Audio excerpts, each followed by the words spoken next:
Hola queridos amigos, los invito a ver la cápsula número 6 respecto de los tipos de sentencias existentes en Chile. Esta se va a dividir en la cápsula 6 y 7, porque en una cápsula no vamos a alcanzar a ver todas. Primero haremos un paneo general.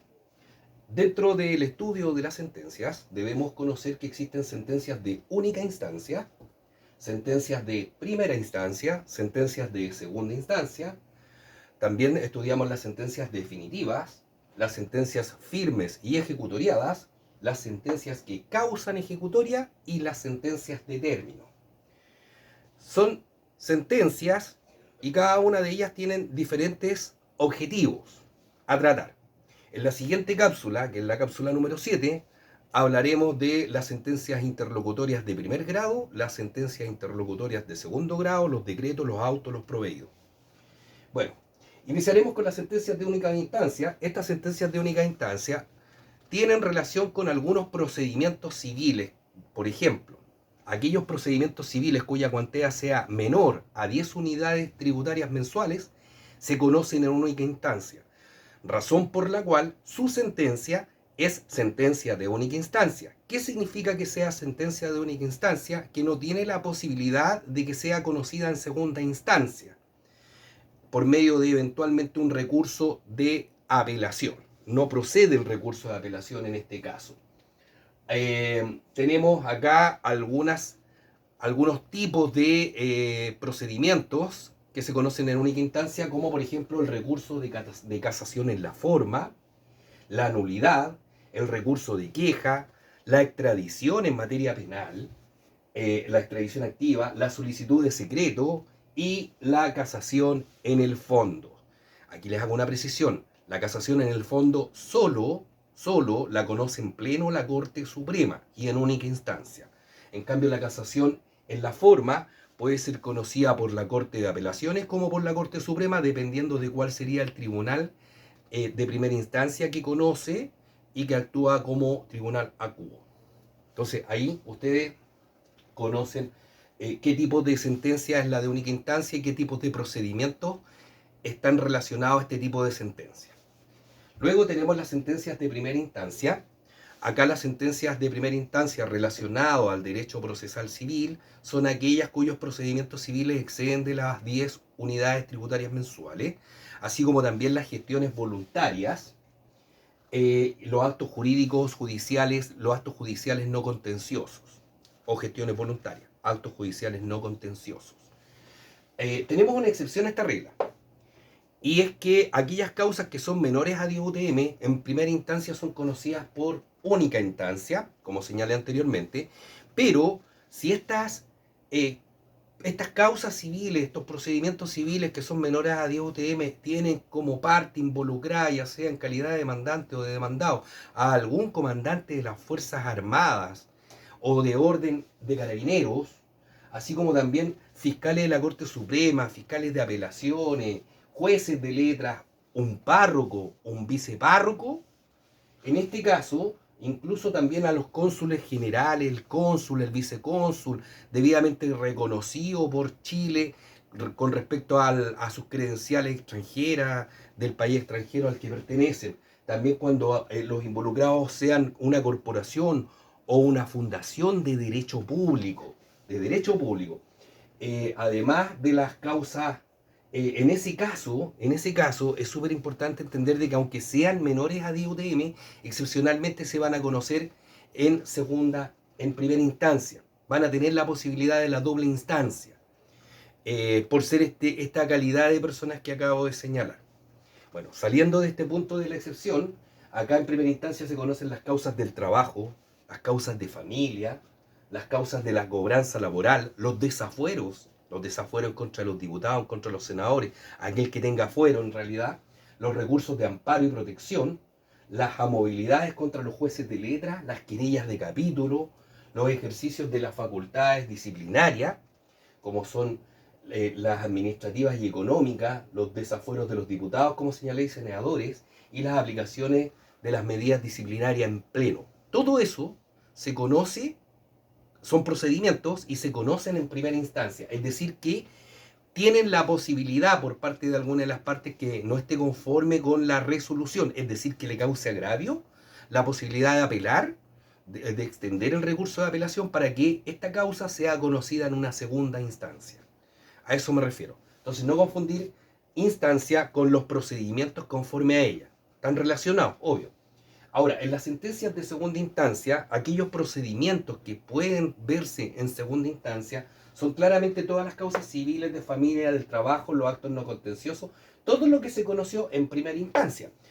Obvio, todo lo que se conoce en primera instancia se puede conocer en segunda instancia, no así lo que se conoce en única instancia, porque es única instancia, no tiene la posibilidad de que se conozca en segunda instancia, como señalé anteriormente.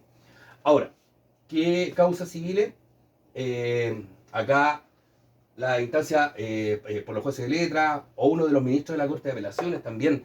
Nótese, hay ministros de Corte de Apelaciones que son designados a conocer en primera instancia, sobre todo las causas de desafuero. Claro, porque para un juez de letra es re complicado poder procesar a un senador o a un diputado, o llevar una causa civil con un senador y un diputado. Entonces, en ese caso, la Corte de Apelaciones designa a uno de sus ministros como ministro en visita para poder conocer en primera instancia como tribunal unipersonal de la causa. En ese caso, conoce en primera instancia y en segunda instancia todos los fallos de ese ministro los ve la Corte de Apelaciones. Bueno, tenemos también los demás asuntos que la ley le encomiende. Acá, por lo general, se conoce el recurso de apelación, que es como el recurso máximo que se conoce en segunda instancia, las reclamaciones contra las resoluciones de los inferiores jerárquicos dictadas en el ejercicio de las facultades anexas a la jurisdicción. Cuando estudiamos las facultades anexas a la jurisdicción, en alguna cápsula por ahí, creo que fue la número 3, yo les comenté que estas eran las facultades conservativas, disciplinarias y económicas. No tiene sentido explicarlas ahora, váyanse a esa ficha. Ahí es a lo que me refiero con conocer o solicitar esta revisión de las resoluciones de los dictámenes jerárquicos en relación a las facultades anexas a la jurisdicción, para que conozca el superior jerárquico en segunda instancia. Eh, la apelación de los recursos de amparo y protección, incompetencias declaradas de oficio por la Corte de Apelaciones, así como las apelaciones a las causas de desafuero. Todo esto se conoce en segunda instancia. Y ahí estaríamos explicando la diferencia entre la sentencia de única instancia, la sentencia de primera instancia, la sentencia de segunda instancia y obviamente un pequeño baneo de qué procedimientos son los que se conocen en este tipo de sentencias, que son instancias, pero estamos hablando de la sentencia, entonces está relacionado.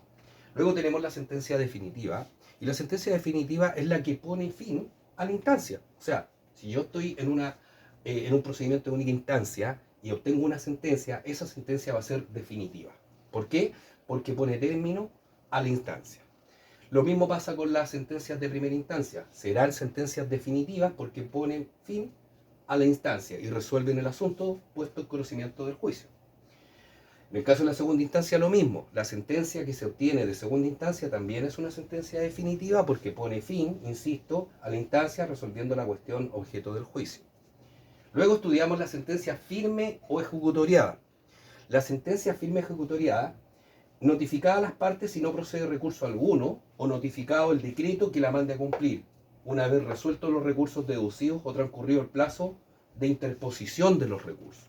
¿Qué significa esto? Que usted tiene una sentencia definitiva, ya sea por única instancia, primera instancia o segunda instancia, y una vez que usted tiene esta sentencia definitiva, esa sentencia definitiva puede pasar a ser una sentencia firme y ejecutoriada si transcurre el plazo y ninguna de las partes procede a apelar o a solicitar una segunda instancia.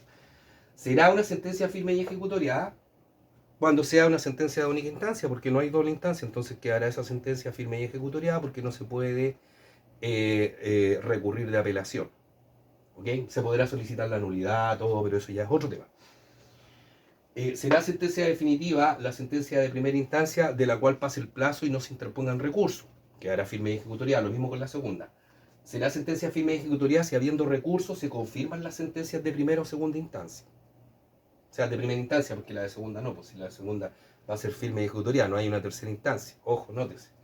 Será una sentencia de primera instancia cuando la primera eventualmente sufra una modificación por la segunda instancia, que es la sentencia de reemplazo, y esa pasará a ocupar el lugar de la sentencia de primera instancia si es que hay alguna modificación que hacer. para que mantengamos la diferencia. Luego tenemos las sentencias que causan ejecutoria. Son sentencias de las cuales se puede exigir su cumplimiento, sí, aun cuando se deduzcan recursos en contra de ella, ya que estos recursos son conocidos solo en el efecto devolutivo.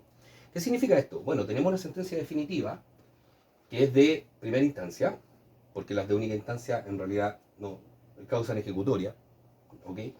Tenemos una sentencia definitiva en primera instancia y viene una de las partes y apela, expone el recurso de apelación. Y ese recurso de apelación, una vez examinado y decretado admisible, se concede pero solo en el efecto devolutivo. ¿Qué significa esto? Que esa sentencia va a causar ejecutoria, que la parte vencedora en el juicio puede exigir a la vencida el cumplimiento de la sentencia.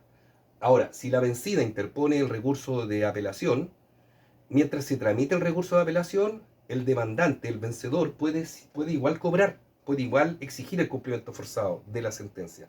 Ahora, si el vencido lograra revertir su fallo en segunda instancia y hubiera una sentencia de reemplazo que lo absuelva, si este pagó por el cumplimiento forzado de la sentencia, entonces lo dado y lo pagado debe ser revertido, porque es en el efecto devolutivo. Entonces será el demandante el que tendrá que devolver dichos dineros o dichos recursos o retrotraer al estado anterior si es que hubo alguna especie de remate o indemnizar, en definitiva. A eso se refiere con las sentencias que causan ejecutoria, que no son sentencias firmes y ejecutoriadas, que son sentencias definitivas, que se puede exigir el cumplimiento, porque en el evento de que se interpongan recursos, estos solo pueden ser concedidos en efecto devolutivo. Cuando estudiemos los recursos, ustedes van a apreciar que existe el efecto devolutivo y existe ambos efectos. Ambos efectos. Cuando uno habla de ambos efectos, habla del efecto suspensivo y del efecto devolutivo. Es malo decir que se concede en el efecto suspensivo y devolutivo, porque o se concede en el efecto devolutivo o se concede en ambos efectos. Claro, ambos efectos se refieren al devolutivo y al suspensivo, es decir, que suspende. En ese caso sería una sentencia definitiva que no se encuentra firme y ejecutoriada, que no sería una sentencia que cause ejecutoria porque dicho recurso se concedió en ambos efectos. Entonces solo sería una sentencia definitiva, nada más, pero que todavía no cause ejecutoria y que tampoco está firme y ejecutoriada. Por tanto, no se puede exigir el cumplimiento hasta que resuelva el segundo, el superior jerárquico, el que está conociendo en segunda instancia.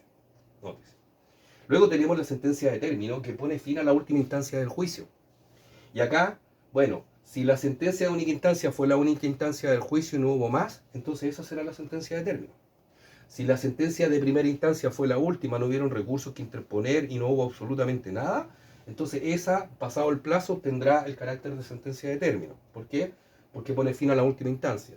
Si es de segunda instancia, lo mismo, pues la sentencia de segunda instancia por esencia es una sentencia de término que pone fin al juicio, el de la instancia correspondiente. Por eso es que pone fin a la última instancia del juicio, sentencias definitivas de única instancia y sentencias definitivas de segunda instancia.